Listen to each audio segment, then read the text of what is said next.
말씀은 신약성경 마태복음 18장 1절에서 4절까지의 말씀을 함께 합독하겠습니다. 우리 함께 한 목소리로 합독합시다. 그때 제자들이 예수께 나와 이르되 천국에서는 누가 크니이까? 예수께서 한 어린아이를 불러 그들 가운데 세우시고 이르시되 진실로 너희에게 이르노니 너희가 돌이켜 어린아이들과 같이 되지 아니하면 결단코 천국에 들어가지 못하리라. 그러므로 누구든지 이 어린아이와 같이 자기를 낮추는 사람이 천국에서 큰 자니라. 아멘. 9월 마무리하는 마지막 말씀인데요. 오늘 예수님께서는 제자들의 수준에 대해서 교훈을 주십니다. 제자들의 수준, 저와 여러분의 수준에 대한 말씀을 오늘 답을 주시는데, 다른 말로 하면 우리 어제 토요 훈련에서 근본,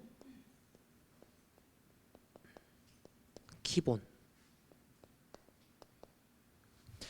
기초, 이런 말씀을 주셨습니다. 우리 지난주 일상 속에서 예수님께서 시대적인 교훈을 주셨는데요.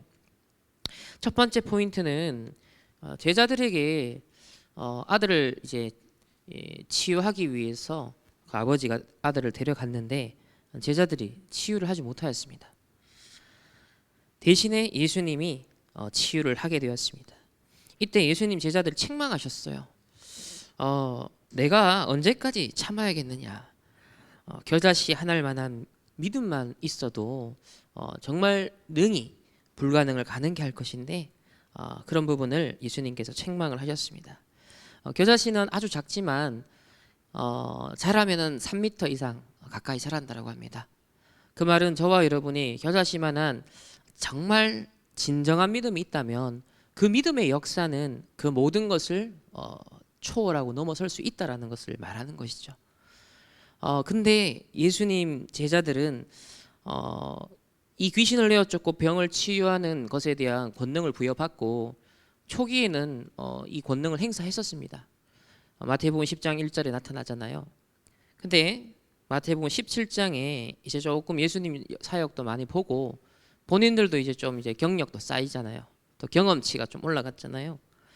그러다 보니까는 제가 해석하기에는 그들의 신앙 영적 현주소가 그저 옛 경험, 옛 경력, 그리고 기억에만 머무는 그런 한계에 갇히지 않았을까. 지금 내가 어디에 소속되어 있는가 참 중요합니다. 지금 나의 영적 현주소가 어디에 닻을 내리고 있는가가 참 중요하구나. 그래서 날마다 매순간 24 그리스도 안에서, 이게 우리의 영적 현주소로 우리가 여정을 인도받아야 되는 것을 함께 생각했습니다. 두 번째 포인트는 예수님이 이제 본격적으로 십자가에 죽으시고 부활할 것에 대한 말씀 예언을 하십니다. 분명 죽음과 부활을 동시에 말씀하셨는데 제자들의 귀에 들린 것은 자신들이 듣고 싶은 것만, 또 듣기 싫은 것은 안 들은 거예요. 예수님은 죽고 부활해야 그리스도로서의 사명을 완수할 수 있는데 제자들은 아니 죽으면 안 된다고, 그래서 매우 근심하게 되었다라고 했습니다. 이렇게 때로는 하나님의 말씀과 하나님의 뜻과 계획이 우리의 동기와 상충할 때가 있다라는 것을 우리 제자들을 통하여서 확인을 할 수 있게 되는 거죠.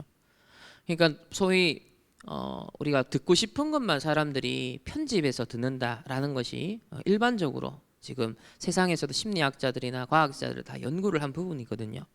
그러니까 제자들이 진짜 자기 동기, 자기 관심사에만 다시 말해 선별적으로 선택적으로 말씀을 들었던 것이지, 온전한 예수님의 뜻이 무엇인지, 온전한 하나님의 뜻이 무엇인지, 온전한 믿음이 무엇인지 그 부분에 있어서 아직 제자들의 영적 상태가 수준이 이르지 못했다라는 것입니다. 그러다 보니 자신들이 가진 동기와 안 맞는 것에 대한 매우 근심이 있었다, 그렇게 얘기를 했고요. 세 번째는 이제 일상에서 일어나는 이 돈, 세금 문제에 대해서 질문을 했습니다. 이때 예수님께서는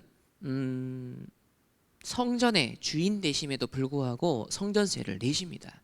이거는 뭐냐? 그리스도의 직무를 감당해야 되는 더 큰 사명과 목표가 아직까지 남아 있기 때문에 아직까지 공생의 기간에 수행하셔야 되는 미션이 있었기 때문에 부차적이고 어떤 면에서 수용하고 그냥 초월해 버려야 되는 그 일을 그렇게 하신 거죠. 얻어 걸리지 않습니다. 뭐 그걸 어떻다 저쩌다 복잡하게 얘기도 안 하십니다. 그냥 문제 안 되도록 수용을 해버리십니다. 이게 저와 여러분이 가는 순례자의 여정에 있어야 될 중요한 자세인 거죠. 우리가 남은 자로서 오직 복음을 위하여서 오직 복음을 정말 누리고 증거하기 위해서 가는 그 여정에는 순례자의 길이 있습니다. 그 많은 현장의 문제들, 갈등들, 상황들이 있잖아요. 그럼 내 수준에서 어떤 내 입장에서 어떤 상충하는 것도 있고 맞아 떨어지는 거 있고 뭐 여러 가지 변수가 있잖아요. 당황되는 일들이 때로는 있습니다. 그때마다 여러분이 시험 들고 그때마다 감정 상하고 그때마다 걸리면 어떻게 될까요? 그래서 세상에 그렇게 가정이 계속 깨어지고 세상에는 분쟁이 끊임이 없고 심지어는 가족 안에서 살인까지 벌어지는 거예요. 교회도 복음 확실하게 여러분 복음 공동체가 되어 있지 않으면요 정말 사소한 것부터 시비거리가 한두 가지가 아니고 정말 중차대한 문제까지 교회 안에도 예외가 없어요. 인간들이 모여있는 공동체는 신자든 불신자든 똑같은 인간이에요. 단지 성령이냐 악령이냐 지옥 배경이냐 천국 배경이냐 구원받았냐 안 받냐 그 차이지 이 땅에서 살아가는 인간의 조건은 똑같습니다. 복음 받기 이전에 각인 뿌리 체질된 건 똑같아요. 그렇기 때문에 이런저런 문제와 갈등은 시험은 늘 있을 수 있는데 그때마다 그게 시비거리가 되고 그때마다 내게 에너지를 소진하는 어떤 원인이 된다면 정작 해야 될 세계복음화는 할 수 없게 되는 거죠. 정작 우리가 힘을 모아야 되는 237 5천 종족을 향한 발판을 만들고 도전을 하고 거기에 대한 뭔가 기도와 헌신을 모으는 이게 약화가 될 수밖에 없습니다. 그래서 더 중요한 본질을 위해서 본질 아닌 것에 대해서는요 여러분이 수용 초월 정말 거기에 대한 어떤 감당할 수 있는 힘을 기르는 것이 저 중요하다는 것을 생각해 보게 되었고요. 그래서 언약 안에서 결론적으로 작은 일을 여러분이 하나 하더라도 부풀리지 말고 거품 만들지 말고 사실대로 해라. 뭐 그렇다고 해서 게으르게도 하지 말고 사실대로 해라. 그 작은 일에 사실대로 하게 되면 그 다음 응답이 옵니다. 그 다음 하나님 맡기는 것들이 생겨납니다. 근데 이제 보통은 뻥튀기를 한다든지 게으르든지 보통은 그래요. 내가 할 수 있는 선에서 최선을 다해서 사실적으로 하면 사람이 때로는 그걸 못 볼 때도 있어요. 근데 하나님은 아십니다. 하나님이 보실 때 착하고 충성된 종이다. 검증이 딱 되면요. 그 다음 걸 맡기세요. 이렇게 차곡차곡 하나하나씩 연결되어져서 그게 하나님의 나라를 이루는 작품이 되는 것이거든요. 여러분이 교회에서든 여러분이 지금 세상에서 하는 일이든 여러분의 학업, 과제 하나도 하나님 앞에서 하는 자세가 필요합니다. 코람되어 하는 자세. 하나님이 내게 맡겨진 소명이다라는 그런 의식을 가지고서 인도를 받아야겠습니다. 이런 일상 속에서 시대성을 찾아라. 일상 속에서 하나님의 특별한 계획을 찾아 누릴 수 있는 그게 복음 가진 자만이 누릴 수 있는 그 차원이죠. 자, 그러면 오늘 우리 말씀을 함께 나누겠습니다. 서론에서 어제 주신 말씀인데 우리 렘넌트가 찾아야 할 기준에 대해서 말씀을 주셨습니다. 렘넌트가 찾아야 할 기준. 이 렘넌트라는 것은 복음 회복과 전달을 위한 남은 자라는 의미가 있고요. 그리고 여정을 가야 되기 때문에 순례자라는 정체성이 있습니다. 결국은 이 복음을 전 세계에 전해야 되기 때문에 증인으로서 우리를 정복자로 하나님이 세우실 겁니다. 분명한 이거는 하나님의 절대 계획이고요. 그러면 좀 점검해야 될 부분이 첫 번째로 신자든 불신자든 우리는 보는 것, 듣는 것, 읽는 것, 경험하는 것 그게 뭐가 됩니까? 나의 각인이 됩니다. 그러면 당연히 그 각인된 것은 시간이 지나가면서 계속 뿌리를 내려가죠. 우리의 이제 삶이 되는 것입니다. 그럼 결국은 되돌릴 수 없는 운명으로서 체질이 딱 되죠. 저와 여러분은 남은 자의 각인, 순례자의 뿌리, 정복자의 체질을 하나님께서는 주길 원하십니다. 그래서 우리에게 성경도 주시고 또 메신저도 세워서 우리 오늘도 예배를 지금 드리는 거예요. 말씀을 통해서 남은 자의 각인을, 순례자의 뿌리를, 정복자의 체질을 회복해서 진짜 하나님 한 시대 증인으로 사용하길 원하십니다. 자, 그런데 문제는 대다수의 신자들과 우리 렘넌트들이 거의 좀 불신자들이 가지고 있는 내용이라든지 또 불신자가 쓰는 방식을 선택할 때가 많습니다. 그게 알든 모르든 그걸 취할 때가 많아요. 그러다 보니까는 하나님이 주신 것으로 각인 뿌리 체질 되기보다 불신자의 상태, 불신자의 수준으로 그 내용과 그 방식이 자꾸 각인되고 뿌리 내리고 체질되어 간다라는 것입니다. 그러다 보니까 하나님의 자녀인데도 자꾸 어려워지는 겁니다. 특히 각인된 게 계속 뿌리 내려가는데 우리가 그 염증이 몸 안에 남아 있으면 그게 돌고 돌다가 면역력이 약해진다든지 뭐 계절의 변화가 있다든지 뭔가 어떤 정신적으로 내가 좀 약해진다든지 영적으로 약해진다든지 이랬을 때 몸에 이제 병으로 어떤 병리적인 현상으로 나타날 수 있잖아요. 마찬가지로 우리가 상처를 갖고 있으면 우리가 바늘에 하나 찔려도요, 조그마한 거 손톱 끝에 골 맞는 게 하나 있어도요 굉장히 신경 쓰이고 예민해집니다. 그래서 탁 건들려 버리면 그 부분이 막 그러면서요 이래 돼 버리는 거예요. 그래서 그 상처라는 것은 두고두고 어쩌면 뿌리를 내려가면서 나를요 이제 집어삼키는 사단이 이용하는 통로가 되거든요. 그래서 우리가 무엇을 각인시키느냐가 참 중요합니다. 이 각인이 뿌리로 체질로 계속 연결되기 때문인 거죠. 두 번째는 이런 각인 뿌리 체질을 갖고 있다 보니까 우리는 자꾸 내 뜻대로 되면 감사하고 내 뜻대로 안 되면 짜증나고 이래 되죠. 그게 아닙니다. 하나님의 뜻대로, 이게 렘넌트의 기준이 되어야 됩니다.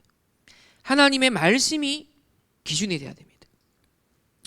또 세상에서 가르치는 내용과 방식은 뭐냐면 경쟁에서 이겨야 된다, 쟁탈해야 된다, 네가 유리한 고지를 선점해야 된다, 심지어 중상모략에서도 올라서야 된다. 그게 확장되면 뭐예요? 전쟁이잖아요. 그 세상에서는 그걸 가르칩니다. 그걸 또 세련된 멋진 이론으로 가르치잖아요. 군주론, 그죠? 한비자 이론, 이런 걸 가르치지 않습니까? 결국은 이 경쟁은 끝은 전쟁밖에 없습니다. 다 사람 죽이는 것밖에 없어요. 그러나 우린 그게 아니죠. 우린 경쟁이 아닌 모든 사람을 살리는 것입니다.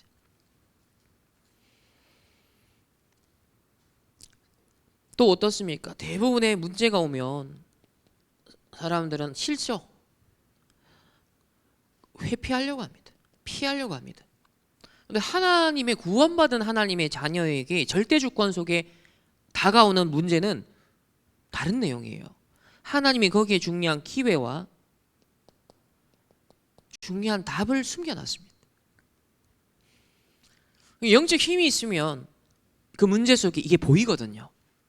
근데 이제 힘이 없으면 일단 회피하게 되죠. 이게 이제 불신자의 반응이거든요. 세 번째는, 그래서 우리에게 한번 체크해 보라고 주신 것이 뭐냐면 나의 복음의 수준은, 기준은 어느 정도인가? 나는 복음 얼마나 어떻게 깨닫고 누리고 있는가? 난 진짜 복음 깨닫고 누리고 있는가? 정말 그리스도로 충분한가? 그리스도로 정말 끝났는가? 그 부분에 대해서 한번 점검해 보라고 하십니다. 복음 이외에 정말 다른 거 필요 없구나. 그게 진짜 내 신앙 고백 맞는가? 복음으로 다 끝났다는 것을 좀 이렇게 점검해 보라고 하시고요. 또 기도. 나는 기도를 어느 정도 누리고 있는가? 그래서 기준으로 제시한 것 중에 하나가 어떤 것도 문제되지 않는 것이 기도 누리는 사람이다.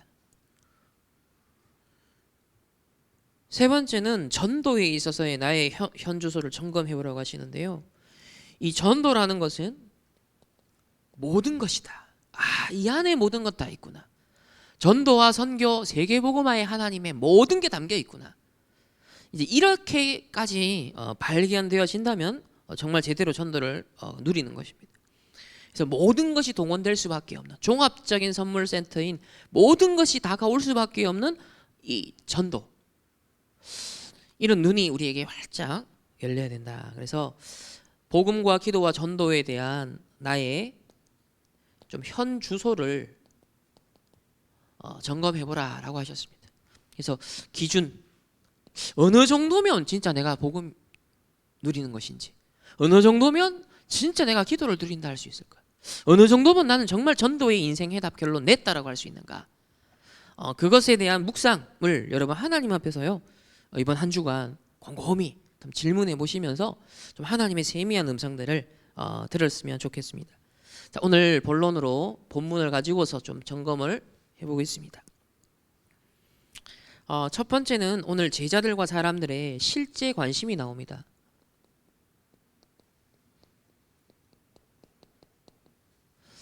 도대체 우리의 실제 관심이 무엇이냐? 자, 첫 번째.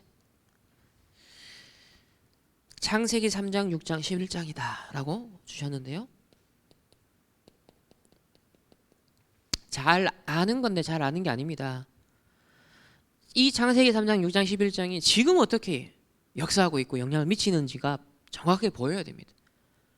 그래야 이 꺾을 수 있는 복음을 여러분요 사용할 수 있고 누릴 수 있거든요. 창세기 3장, 6장, 11장 뭐죠? 첫 번째가 네가 하나님과 같이 되어. 하나님과 같이 되어. 네 인생의 주인 너야. 네 인생의 주권자는 너야. 네가 모든 것을 선택하고 결정하고. 그러니까 말씀 따라가지 않고요. 내 임의로, 내 의지로, 내 경험으로 내가 예상하는 대로 생각하고 판단하고 느끼고 이래버려요. 특히 렘넌트들은 여러분의 그 주의 종들과 여러분 계속 기도로 소통해야 됩니다. 하나님과 같이 돼요. 내 인생의 주도권을요 내가 지우면 안 돼요. 말씀에 의탁해야 되고요. 하나님의 말씀 심부름하는 메신저와 여러분 기도 소통이 돼야 돼요. 여러분 그게 안 된다. 창세기 3장 속에 있는 겁니다. 그럼 창세기 6장은 뭡니까? 오로지 육신이 되어 영은 다 죽고 육신만 남았더라. 물질만 남았더라. 이 창세기 6장 상태거든요.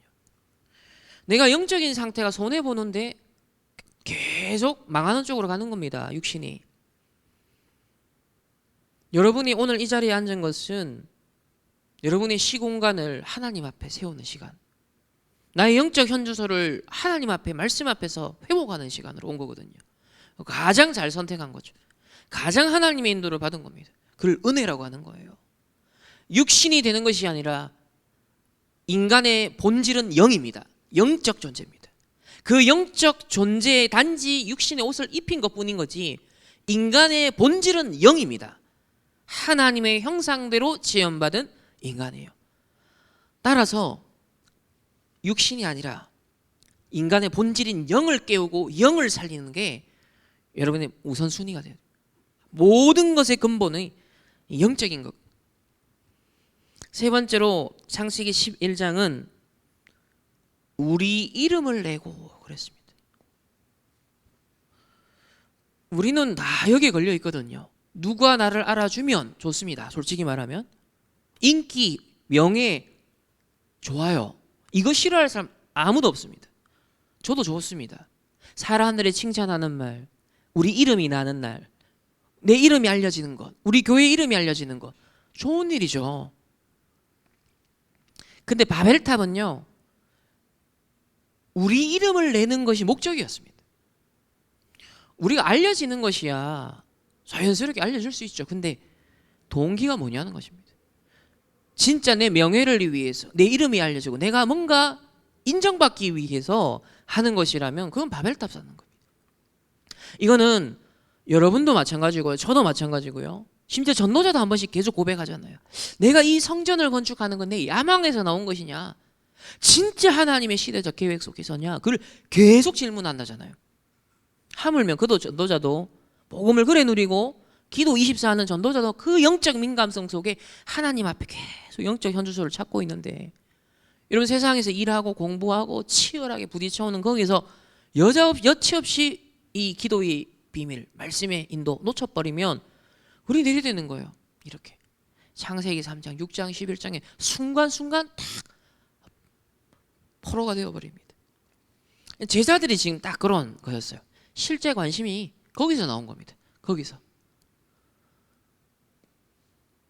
두 번째로 보면 이제 그 실제 내용이 나오죠. 질문이 나옵니다. 제자들의 질문.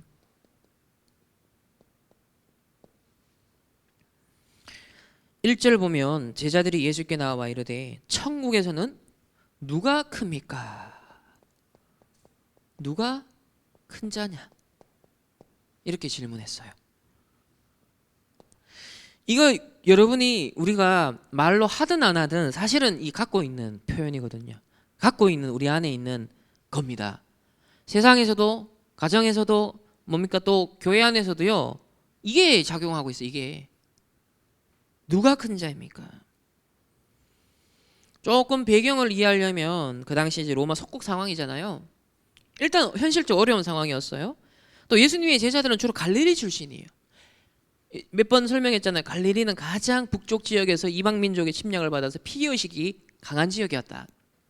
가장 어떤 면에서는 자존심, 자긍심 이런 것들이요 피의식 속에서 나와서 형성됐던 그런 정체성이 그런 지역입니다. 또 바리새인, 사두개인, 열심당 이들도 누가 큽니까? 전부 다 속국되어 있는 상황에서 한 자리 조금이라도 유리한 위치를 점하기 위해서 혈안이 되어 있었거든요. 그리고 당시 유대인들 특히 이 예수님의 제자들 역시도 갈릴리 출신이었기 때문에 곧 도래할 정치적 메시아, 이 예수님은 우리 로마에서 우리를 해방시켜줄 정치적인 지도자다, 메시아다. 그래서 이분의 왕국이 세워질 것이다. 왜냐하면 구약에 메시아의 왕국이 이 땅 가운데 임할 것이라는 약속이 있기 때문에 예수님이 분명 메시아로 인식을 했는데 그거를 아직 영적으로 본 것이 아니라 육신적으로 본 겁니다. 그러니까 이 정치적 메시아 왕국에 도래했을 때 내가 이렇게 기여한 제자로서 내 위치는, 내 서열은, 내 직분은 어디냐, 그거를 딱 사실은 계산하고 있는 거예요. 그걸 계산하는 겁니다. 말로 하든 안 하든 계산을 하고 있는 거예요. 그 자기 위치를 의식했는데 지금 시점이 공생에 이제 2년이 지나는 시점이거든요. 그래서 서서히 서열을 정리하기 위한 경쟁과 시기가 숨겨진 게 이제 드러나는 시간표입니다. 숨겨졌던 게 드러나는 시간표입니다. 그 예수님 그걸 지금 정리시키는 거예요. 그걸 딱 드러내게 만드시고요. 그리고 수술하시는 겁니다. 하나님이 우리를 드러내십니다. 우리를 드러내십니다. 사단의 방법은요. 마약이 됐든 명상이 됐든 뭐가 됐든 간에 무의식 속에 집어넣어가지고요. 잊게 만들어요. 회피하게 만들어요. 그러면서 자기 변호를 하게 만듭니다. 핑계를 대게 만듭니다. 그래서 사단의 방법이죠. 그래서 그때그때 무화과 나뭇잎으로 가리는 회피처를 자꾸 만들죠. 근데 하나님은요 근본 치유를 하기를 원하십니다. 진정한 의사라면 진짜 질병 있는 사람 진단해가지고 그거를 확실하게 환자에게 정확하게 설명해서 이렇게 치유 방법이 있습니다. 이런 수술과 약이 거기에 적당합니다. 안내해주는 의사야말로 진짜 의사잖아요. 우리 보통 병원 가면 좀 긴장되잖아요. 막 검사하다 뭐 나올까봐 예, 겁나죠. 근데 전도자 그런 얘기 있잖아요. 아니 확실하게 검사해서 아주 작은 것이라도 정확하게 진단해서 발견하는 게 낫지. 나중에 그 키워서 큰 병 되게 만드는 것보다 지금 기회 있을 때 빨리 발견해서 치유하는 게 낫다는 거예요. 이건 괜히 가가지고 발견 안 됐다고 좋다 이게 아니라 정말 확실하게 있는데 발견 못한 것보다 작은 거라도 있는 게 빨리 발견돼서 더 큰 것을 만드는 것보다 훨씬 낫다는 거죠. 그 일반적인 상식인데 그 예수님도 그런 거예요. 이제 공생애 마치고 나중에 가야 되는데 제자들이 아직 수준이 누가 큽니까? 창세기 3장 11장 속에 머무르는 질문에 동기에 갇혀 있으니까 예수님이 드러내시는 거죠. 계속 치유하기 위해서. 그 여러분이 막 갈등, 문제, 어려움 이런 걸 통해서 자꾸 내가 뽀록나고 내가 드러나는 걸 두려워하지 마세요. 그걸 회피하지 말라니까요. 그게 하나님의 방법이에요. 나를 치유하는 겁니다.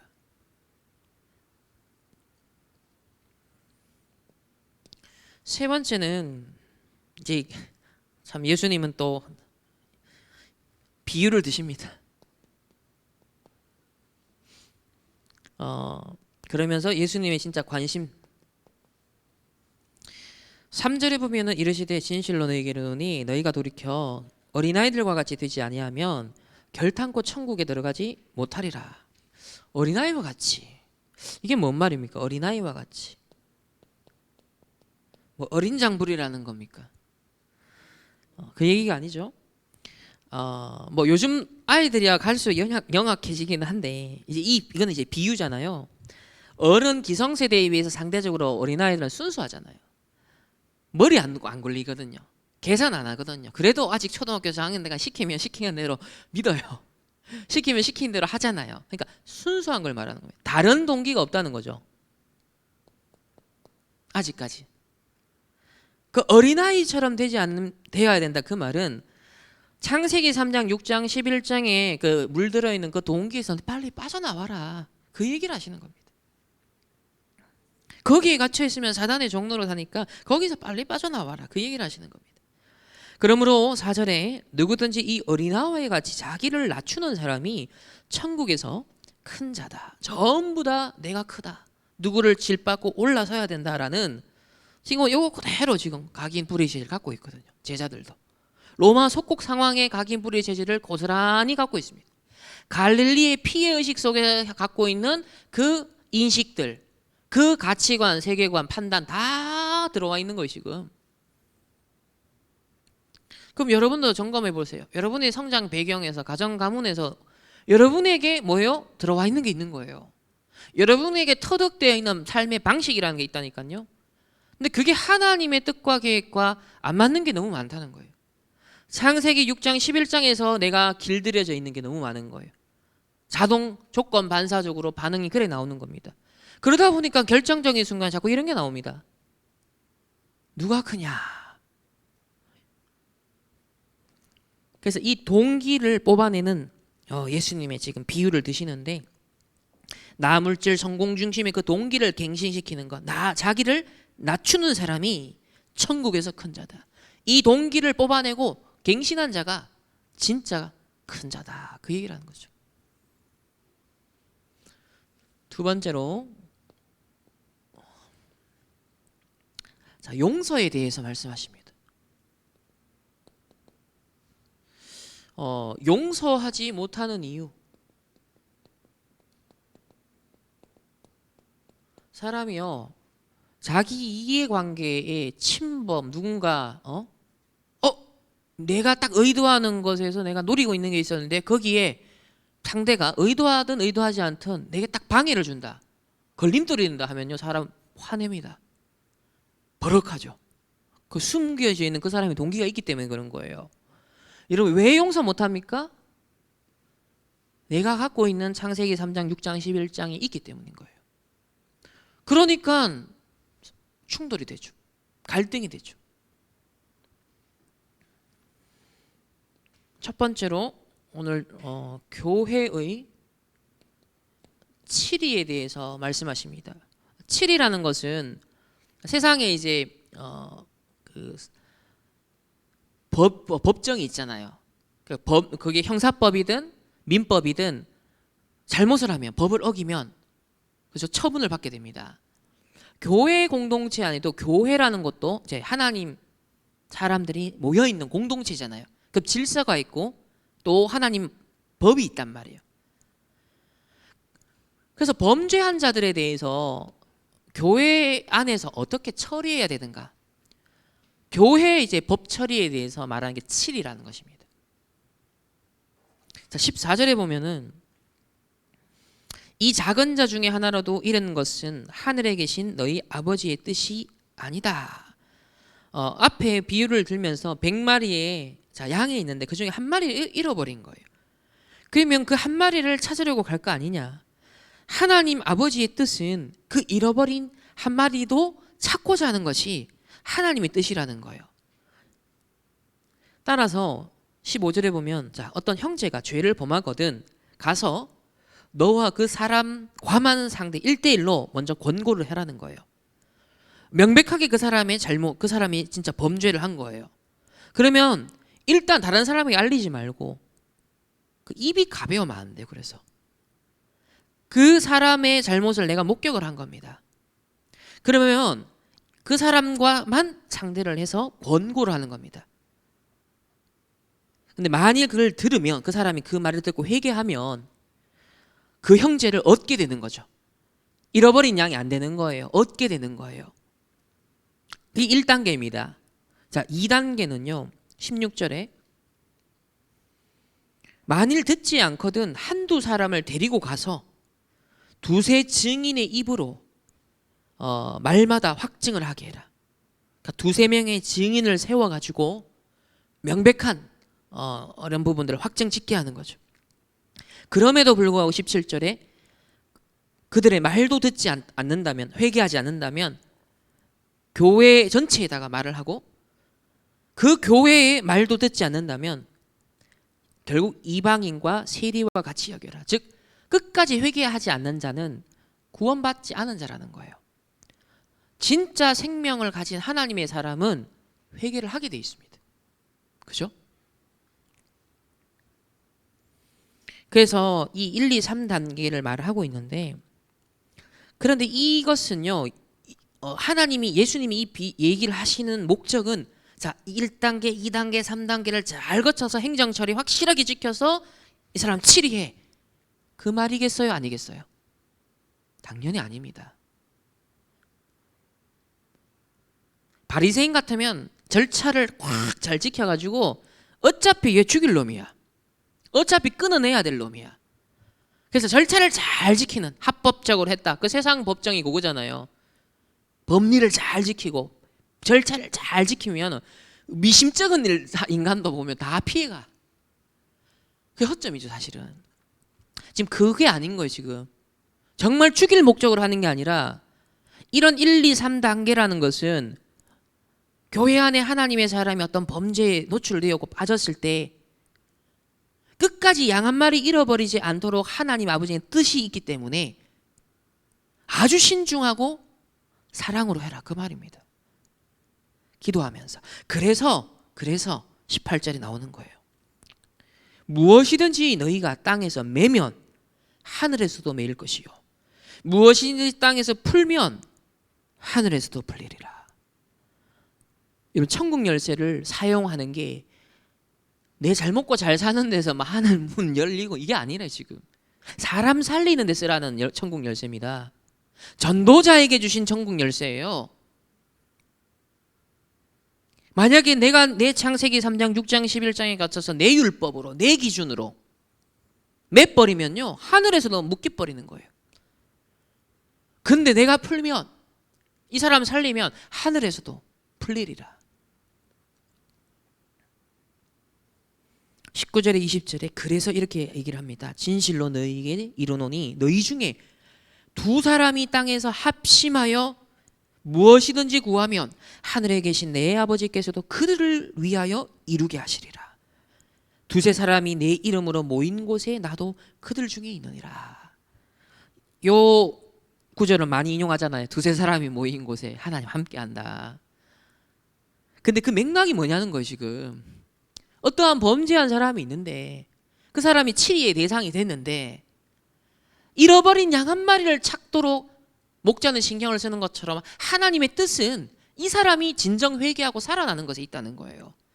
그러면 거기에 중간에 심부름해야 되는 교회 공동체는 어떤 자세와 어떤 기도와 어떤 중심을 갖고 해야겠느냐, 그 얘기를 하는 겁니다. 그런데 바리새인, 서기관, 사두개인은 이걸 너무 거리가 멉니다. 근데 제자들도 창세기 3장 6장 11장에 내가 크냐 네가 크냐 이 동기에 사로잡혀 있으니 잘못한 자 용서됩니까? 그런 영적 여유 힘 없습니다. 지금 그 말씀을 하는 거예요. 용서하지 못하는 이유가 여기에 빠져 있으니까. 이 옛날 각인뿌리 체질 동기에 사로잡혀 있으니까 관심이 없는 거예요. 그 영혼이 살아나는 것에는 별로 관심이 없는 거예요. 오히려 죽이는 역할을 하는 겁니다. 그래서 작은 자 한 명도 잃어버리지 않는 것이 하나님의 뜻이기에 그 뜻을 헤아리는 자가 두세 사람이 모여서 내 이름으로 기도한다면 나도 그들 중에 함께하며 너희들이 풀면 하늘에서도 풀릴 것이다. 이게 교회 공동체라는 거예요. 그래서 이런 형제의 그런 그리스도 안에서의 한 자매, 한 형제의 범죄에 대한 처리, 치리를 행사함에 있어서 그만큼 신중해야 되고 기도해야 되며 무엇보다 하나님 아버지의 그 사랑의 동기가 기초화돼야 되지. 창세기 3장, 6장, 11장의 동기에 있는 나는 절대로 용서할 수가 없다라는 것을 말씀하고 있는 것입니다. 그래서 여기서 빠져나오게 만드는 거죠. 두 번째로 베드로가 질문을 또 합니다. 이 정도 비유 말씀하시면 영의 상태가 살아있으면 눈치를 채야 되잖아요. 그죠? 알아들어야 되잖아요. 근데 또 머리를 굴려요. 21절 봐요. 그때 베드로가 나와 이르되 주여 형제가 내게 죄를 범하면 몇 번이나 그러면 용서하여 주리까. 약간 수위를 좀 낮췄어. 그래도 용서를 하긴 해야겠는데 몇 번 그럼 용서를 할까요? 7번 하면 되겠습니까? 예수님이 이르시되 내게 이르노니 7번뿐만 아니라 7번을 70번까지도 할지라. 그 말은 7 곱하기 사실 70이니까요 무한대의 용서를 말합니다. 무한대의 용서. 베드로는 이 정도면 되겠습니까? 자기의 나름대로 이제 자기 어떤 인격, 자기 손에 안 나는 선에서 한 요 정도 좀 계산을 하는 거죠. 하나님 무한대.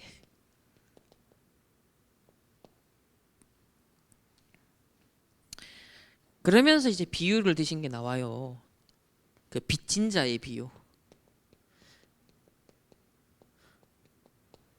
이게 성경이 따로따로 그냥 보면요 연관성을 잘 못 찾아요. 근데 전도자의 눈으로 보면 이 앞에서부터 이 구절이요 전부 다 일관성이 이렇게 지금 연결되는 것을 볼 수 있습니다.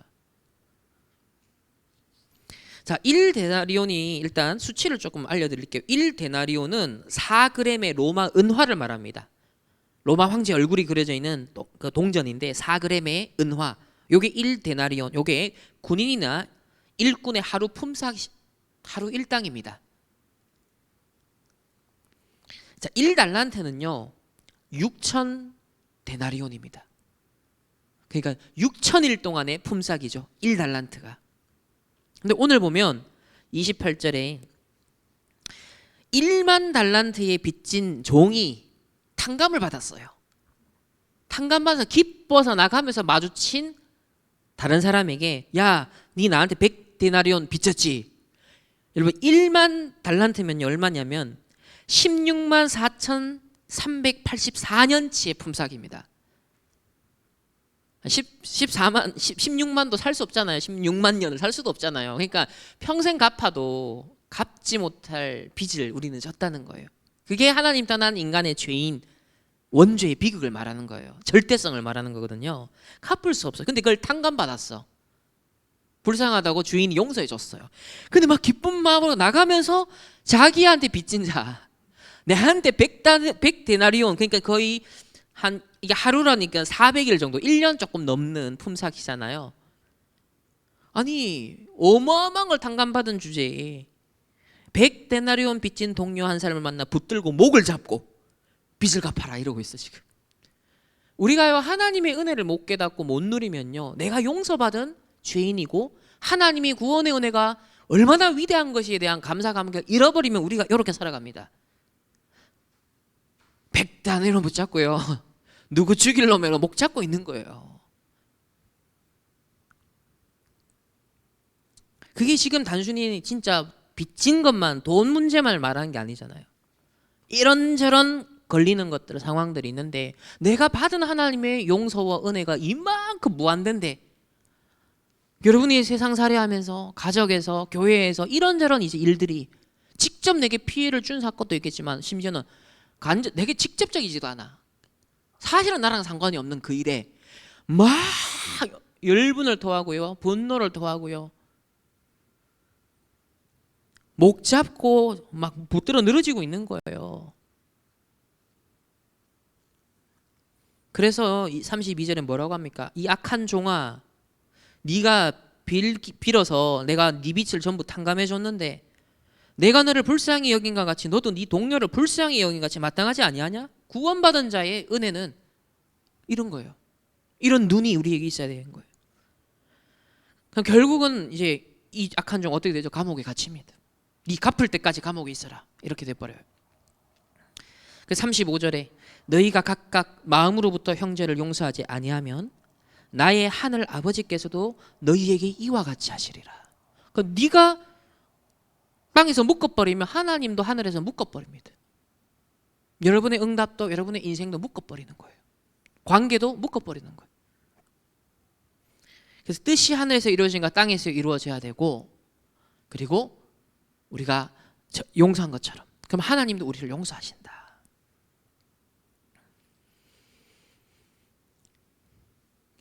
이런 빚진 자의 비유가 전부 다 저와 여러분에게 전도자로서 이 세상을 살리는 여정을 가야 되는 저와 여러분에게는 아주 중요한 답을 우리에게 주신 것 같습니다. 세 번째는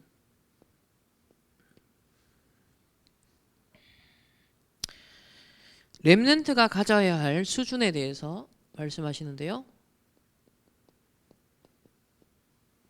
우리 뭐 보통 수준이라는, 누구의 수준 그러면 뭐 집, 차 다 육신적인 것이 딱 들어와서요.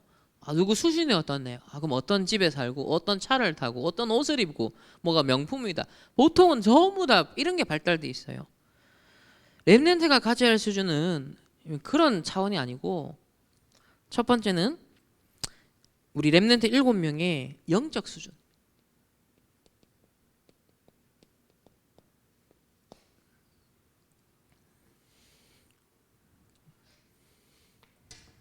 뭐 좋은 옷 입어도 한 달 지나면, 뭐 한 달도 안 가죠 요즘은. 진짜 우리는 내 영적인 상태가 명품이 돼야 되거든요. 그걸 잘 관리하고 저걸 여러분 잘 신경을 써야 됩니다. 투자를 하려면 여기를 해야 돼. 왜? 그 영적인 데서 모든 것이 다 나오기 때문에. 자, 우리는 영적 서밋이다.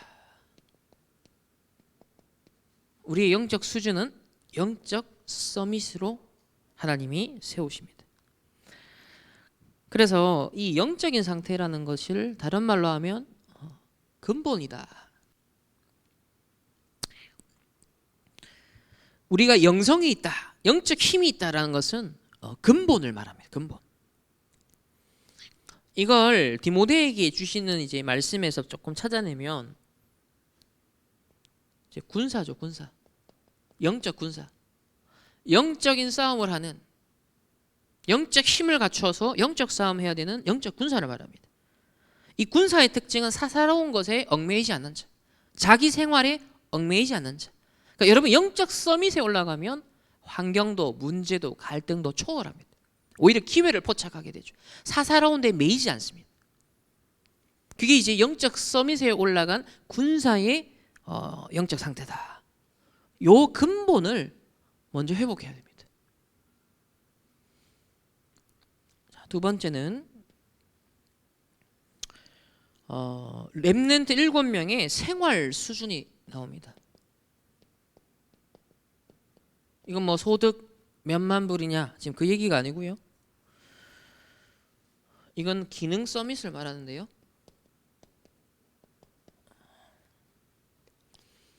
또 다른 표현으로는 어제 기본이다. 이거는 기본이 없다. 보통 그렇게 말을 할 때는 자세가 안 됐네 그 말입니다. 기본이 안 됐다 하는 건 아직 저 사람 자세가 안 됐어. 여러분 삶의 자세가 안 됐어. 그 얘기거든요. 이거는 디모데에게는 경기자로 비유를 들었죠. 결혼식 때 디모데후서 2장 말씀을 주셨던데 그때 군사 경기자 농부 얘기를 하셨어요.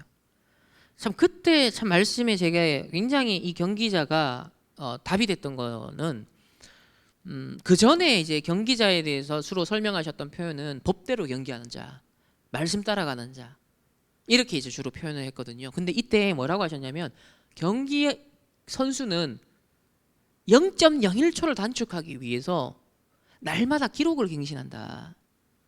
그래서 기록 갱신하는 자다라는 거예요. 그러니까 고인물이 아니라 날마다 새로운 피조물로 재창조되어가는 하나님의 새로운 역사 속에 영적인 것이든 공부든 기록을 갱신하는 거예요. 이 경기자가요 저한테는 굉장한 그때 좀 답이 됐었습니다. 이게 여러분 뭐냐 삶의 여러분 자세입니다. 자세. 요즘 보면은 이게 완전 정반대로 가고 있잖아요. 열로 하는 세대들, MZ 세대들 전부 다 뭐 열정페이 그냥 전부 다 그 틀에 갇혀 있죠. 지금. 상관이 없습니다. 세상에서 뭘 하든 윗사람 뭐를 상관없어요. 여러분 경기자면 돼요. 경기자. 영적 힘 갖추고 여러분은 계속 기록 갱신하는 경기자입니다. 누가 알아주고 안 알아도 상관없어요. 내가 하나님 앞에서 언약의 여정을 갈 때 경기자로서 여러분 스포츠 선수가 3분짜리 무슨 경기를 펼치기 위해서요 4년 동안 누가 알아줍니까? 그 경기 3분은 관중이라도 봐주기라도 하죠.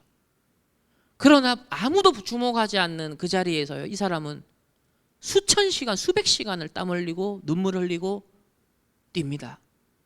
0.01초를 당기기 위해서. 경기자의 자세입니다.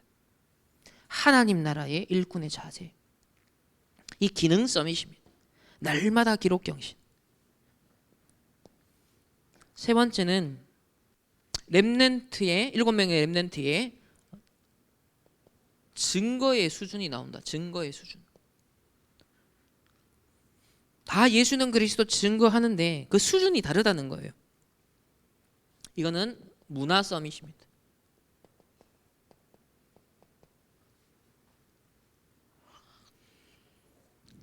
보통 이것을 다른 말로 하면 기초.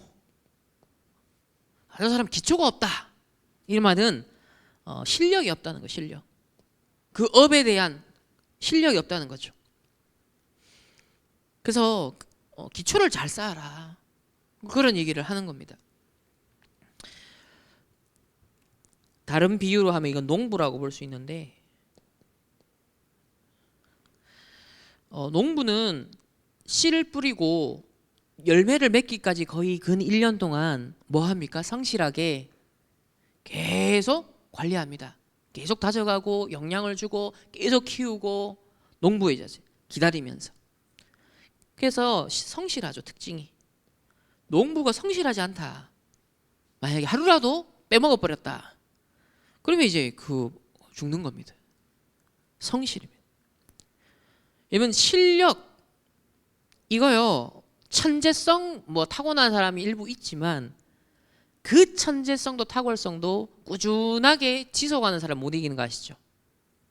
어릴 때 한 번씩 종종 TV 나서 막 천재했는데 걔네들이 20살 넘어가가지고 제대로 된 애 별로 없는 거 아시죠? 왜냐하면 걔는 자기 그걸 믿고 그냥 아무 노력도 안 하고 아무 그거 안 하니까 진짜 꾸준하게 묵묵하게 이게 실력을 쌓아가는 애는 지구력을 못 따라가는 거예요. 결국 끝에 가서 붙어버리면 걔네들이 다 져요. 제가 미국 가서도 그걸 느꼈는데 미국 애들은 답답할 정도로 얘네들 왜 이렇게 하지 싶은 느낌들을 많이 받았어요. 근데 세계적인 무대에서 순발력은 한국 사람이 기가 막혀요. 근데 지속하고 앞서갈 수 있는 뭔가 탁월한 1%를 내어놓는 작업은 미국에서 다 나옵니다. 한국에서 수학 수준은 훨씬 높아요. 제가 한국에서 수학 열등감 엄청 느꼈던 사람이에요. 제가 미국 가서는 수학에 우월감을 느낀 사람이었습니다. 와 이런 신세계가 있나. 그랬다니까요. 그랬는데 그런 미국이 실리콘밸리 전 세계 전부 다 앞선 걸 만들어요. 이걸 못 이긴다니까요.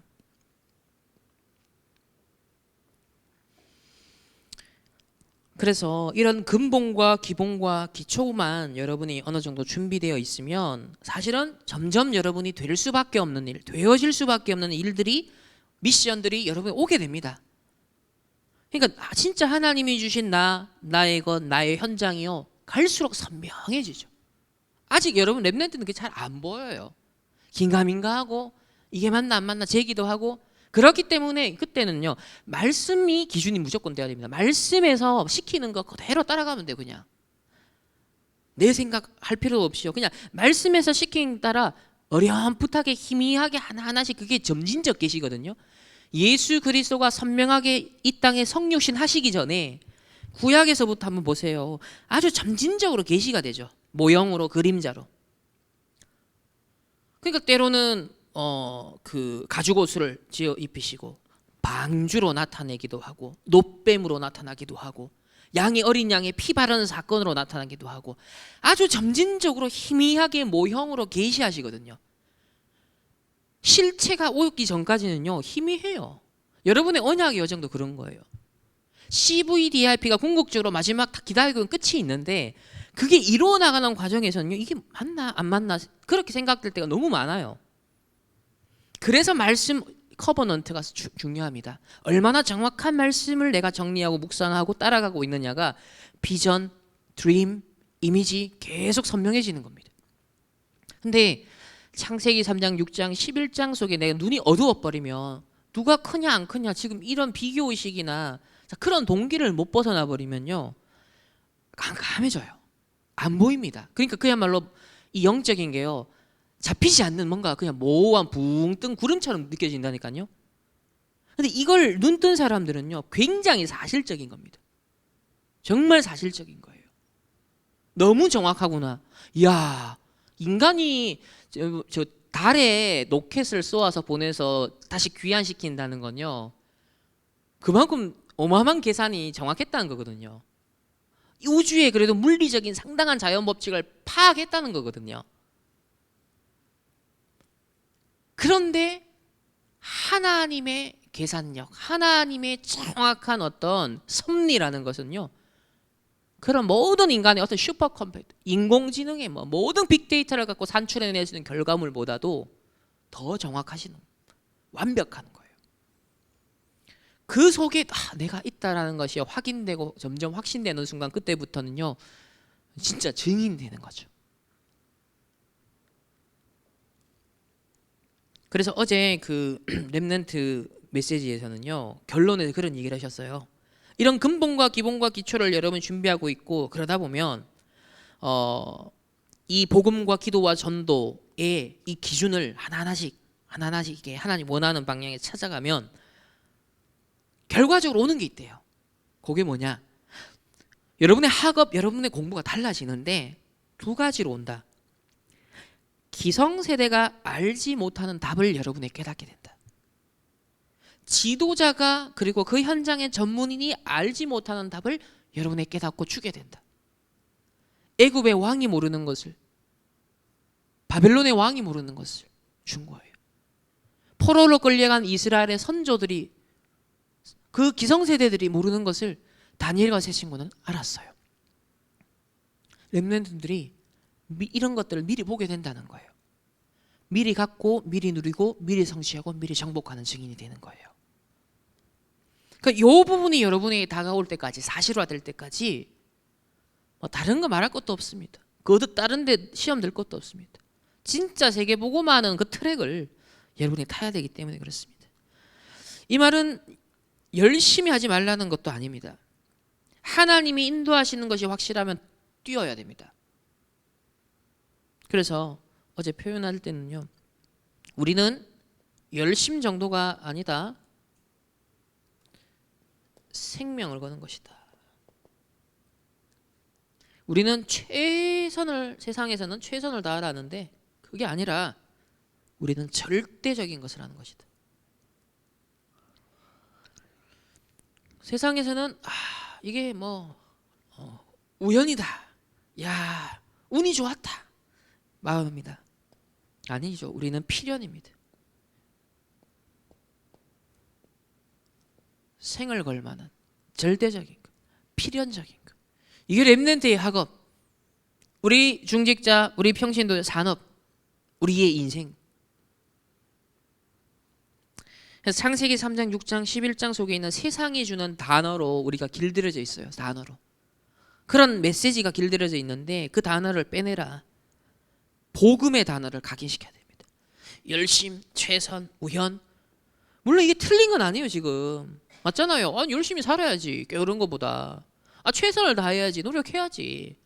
그 일반 원총에서 작동하는 어느 정도의, 그러니까 달에도 보내자요 인간을.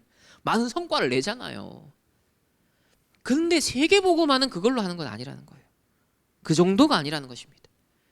생을 거는 절대적인 것을, 하나님의 필요적인 것을, 이게 복음의 단어다. 이걸 여러분에게 각인시켜야 됩니다. 결론적으로 제가 다른 색깔을 쓰겠습니다.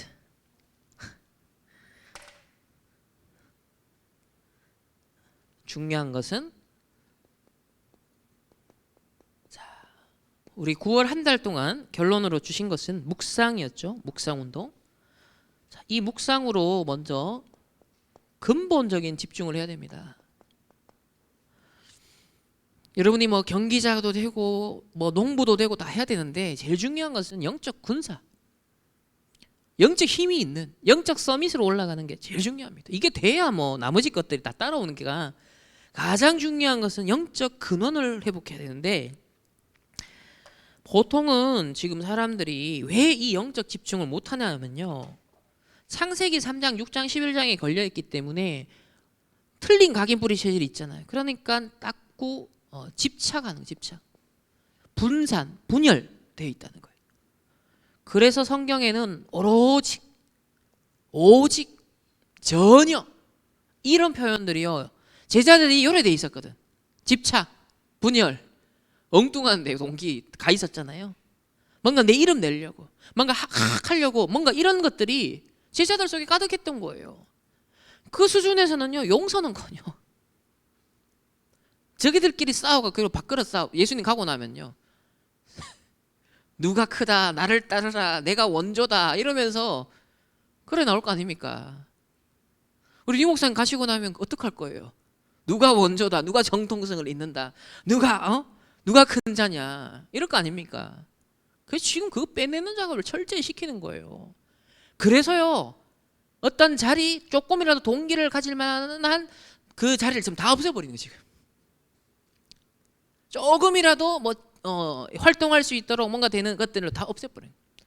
그래서 자발적으로 진짜 인도받는 제자들을 일어나도록, 정말 그 가치, 요거 생을 건 거, 이유를 발견한 자, 절대적이고 필연적인 걸 본 자는요, 제자가 있습니다. 목회자 중에도 있고요, 우리 평신도들 중에, 렘넌트 중에 있어요. 이제 이들이 주역으로 일어나는 겁니다. 이들이 지금까지는 어느 정도 성장해야 되니까 뭐 이런저런, 예수님도 제자들한테 적당히 줄 거, 무리들에게 줄 거 주고, 먹을 거, 치유할 거 다 주면서, 약간씩 동기도 충족해 주면서 일단은 일어났어요. 우리가 지금 2만 명 이상의 렘넌트 대회 모이기까지의 스케일이, 그릇이 거기까지 왔던 거예요. 근데 지금 전도자가 남은 30년 마지막은 그거 하면 안 돼요. 영원히 갈 걸 남겨야 되는 거예요. 예수님의 사역과 똑같습니다. 그렇기 때문에 철저하게 제자 중심으로 지금 메시지를 하시는 겁니다. 이쪽 방향에. 그래서 집중을 하나님 지금 시키는 건데, 제일 이제 기본 리듬이 우리가 하루잖아요. 하루. 그죠? 일주일에 3도 있지만 하루잖아요. 그래서 아침 다시 한번 우리 복습을 하겠습니다. 아침은 우리가 준비를 합니다. 이래저래 준비하고 씻고 밥도 먹고 하잖아요. 이때 24 계속 그 부분 집중할 거는 보좌입니다. 보좌. 보좌의 축복이 내게 임하고, 보좌의 축복이 현장에 임하고, 보좌의 축복이 전 세계에 임하도록, 그걸 계속 전달하는, 보좌화하는 아침 시간에. 두 번째는 낮입니다. 이제 본격적인 활동을 하고 만남하고 일을 하는데, 모든 것에서 의미를 찾는 것 기도를 해라. 모든 것의 의미, 어떤 의미, 생을 걸 의미, 절대적 의미, 필연적 의미. 창세기 3장, 6장, 11장에서 하나님 내가 출애굽하사 정말 모든 사람을 사랑하고 용서하고 살릴 수 있는 하나님 전도자의 수준, 그래서 영적인 수준, 나의 생활 수준, 나의 증거 수준이 영적 서밋, 기능 서밋, 문화 서밋으로 하나님 나를 치유하시고 인도하여 주옵소서. 그러니까 하루에 일어나는 모든 삶이 이런 의미를 찾아 딱 누리는 겁니다. 세 번째는 하루를 마무리하는 밤 시간, 이제 마침을 하는데 하나님의 능력과 답을 누리는 집중을 하라. 하나님의 능력과 답을 누리는 집중을 하라. 요즘 이제 스마트폰이 보통 밤 잠들기 전에 전부 다 이제 이거 한 30분, 1시간 하다가 보통은 패턴들이 이렇더라고요. 저도 자기 전에 뭐 조금 영상 보다가 이러다가 시간이 1시간씩 갈 때 있더라고요. 이런 밤에 뭐 그렇게 할 수도 있지만 가능하면 여러분이 하나님 말씀 듣고 답을 얻고 힘을 얻고 잠을 들면 제일 좋습니다. 그리고 다른 활동을 하다가 잠들기 전 짧게라도요 내 영적 상태를 하나님 앞에요 다시 복구시키는, 하나님 앞에서 다시 재창조의 역사 속으로 들어가는 그 짧은 기도의 시간을 가진 것과는 천지 차이거든요. 그 부분 여러분 좀 주의하시고요. 이렇게 아침, 낮, 밤 그런 영적 리듬을 회복하는, 그래서 묵상으로 근본 집중을 해야겠습니다. 다음 주는 하나님이 그렇다면 나에게 원하시는 집중, 하나님이 나에게 원하시는 집중. 우리 10월 한 달 동안에도 이 키워드를 집중이라고 주셨어요. 40일, 10일 성경에 나와 있는 이 집중, 이걸 강조를 어제 많이 하시더라고요. 렘넌트 때. 그래서 우리 10월 한 달 동안 아마 이 부분을 찾아내는 여정이 될 것 같습니다. 기도하겠습니다. 하나님 감사합니다. 누가 큰 자냐?